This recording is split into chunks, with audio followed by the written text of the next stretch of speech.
നിയമസഭയിലേക്ക് നടത്തിയ മാർച്ച് വലിയ പ്രശ്നമൊന്നുമില്ലാതെ അവസാനിച്ചോ?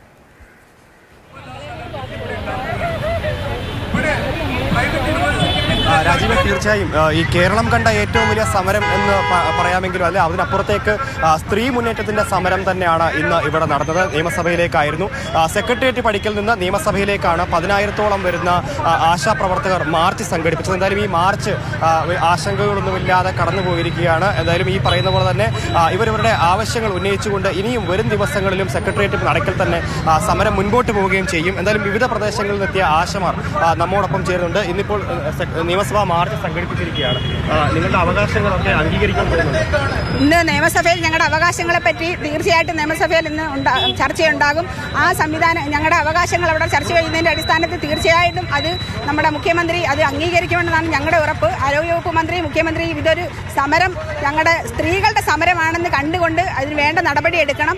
ഞങ്ങളുടെ മിനിമം വേതനം 21,000 രൂപ ആക്കണം. പെൻഷൻ പ്രായം 62 തികയുമ്പോൾ അവർക്ക് 5 ലക്ഷം രൂപ, അതായത് അവർക്ക് 5 ലക്ഷം രൂപ പെൻഷൻ കൊടുക്കണം. അവർക്ക് മാസാമാസം പെൻഷൻ വിതരണം ചെയ്യണം. 5 ലക്ഷം രൂപ വിരമിക്കുന്ന സമയത്ത് അവർക്ക് ആനുകൂല്യം കൊടുക്കണം. സംഘർഷങ്ങളൊക്കെ ഉണ്ടാവാനുള്ള സാധ്യതയുണ്ടെന്നൊക്കെ ഒരു കണക്കൂട്ടലുണ്ടായിരുന്നു. ചുമ്മാ അത് പറഞ്ഞ് പ്രചരിപ്പിച്ചത്. യാതൊരു കാരണവശാലും ഇവിടെ യാതൊരു സംഘർഷവും ഉണ്ടായില്ല. ലക്ഷക്കണക്കിന്, അതായത് 10,000-ങ്ങളല്ല, 10-20,000-ഓളം ആശാ വർക്കർമാർ മാത്രം ഇവിടെ പങ്കെടുത്ത. ഇവിടെ ഒരു തൊഴിലാളി യൂണിയൻകാരില്ലായിരുന്നു, ഒരു സന്നദ്ധ സംഘടനക്കാരില്ലായിരുന്നു, ഹരിതകർമ്മസേന ഇല്ലായിരുന്നു, കുടുംബശ്രീക്കാരില്ലായിരുന്നു, അംഗൻവാടി ടീച്ചർമാരില്ലായിരുന്നു. ഞങ്ങളെല്ലാം പല പല രാഷ്ട്രീയ പാർട്ടിയിലുള്ളതാണ്. ഞാൻ കരുനാഗപ്പള്ളി നഗരസഭയിലെ കൗൺസിലറും കൂടിയാണ്. ആശാ വർക്കറും കൗൺസിലറുമാണ്. ഞാൻ ഇന്ത്യൻ യൂണിയൻ മുസ്ലിം ലീഗ് എന്ന പ്രസ്ഥാനത്തിന്റെ കൗൺസിലറാണ്. പക്ഷേ ഞാൻ ഇവരുടെ കീഴിൽ അണിനിരക്കാൻ കാര്യം ഇത് ഞങ്ങൾക്ക് ഞങ്ങളുടെ അവകാശങ്ങൾ നേടിയെടുക്കാൻ വേണ്ടി ഞങ്ങൾ രാഷ്ട്രീയത്തിന് അതീതമായി തുറന്ന് പ്രവർത്തിക്കുകയാണ്.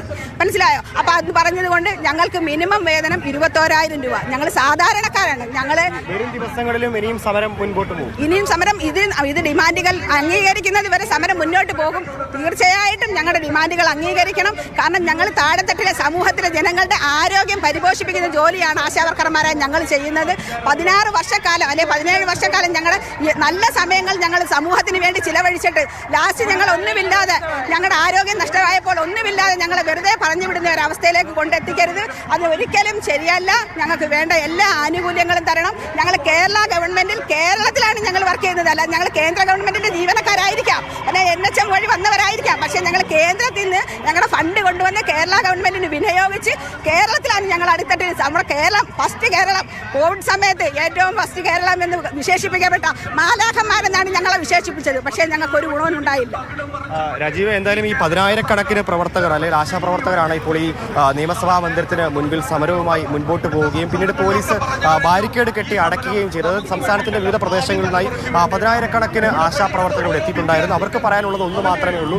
ഈ കോവിഡ് കാലത്തടക്കം സർക്കാരിന് വലിയ പ്രശംസ പിടിച്ചുപറ്റിയിരുന്നു.